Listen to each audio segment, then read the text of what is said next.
Привет, ребята, Аманда Латона здесь. Пришло время тренироваться.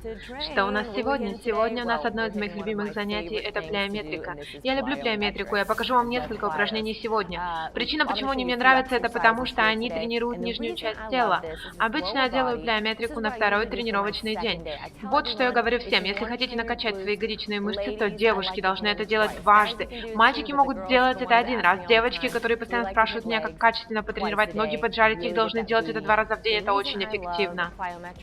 Причина, почему я люблю плеометрику. Обычно я делаю на второй день тренировок для ног. Сначала у меня день тренировок ног с тяжелыми весами, на следующий день плеометрика. С прыжками я использую вес, но вы можете это делать без веса. Это очень взрывные упражнения для формирования мышц, мышечной выносливости, для подтягивания проблемных зон. Это действительно то, что я использую, чтобы добиться более высоких результатов.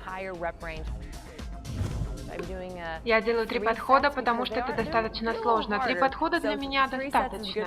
И я стараюсь делать чуть больше повторений, от 15 до 20, иногда до 25. Это замечательно для всей фигуры. Это отличный жиросжигатель. Упражнения поднимают вашу температуру, сжигают калории. Вы можете прийти в зал на плеометрику и на 45 минут и сделать очень много упражнений. Конечно, если вы готовы потрясти своей попой. Поехали!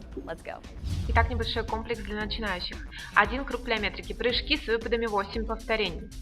Прыжки из положения полуприседа на скамейку 8 повторений. Приседания с выпрыгиванием 8 повторений. Повторяем 3 круга этих упражнений.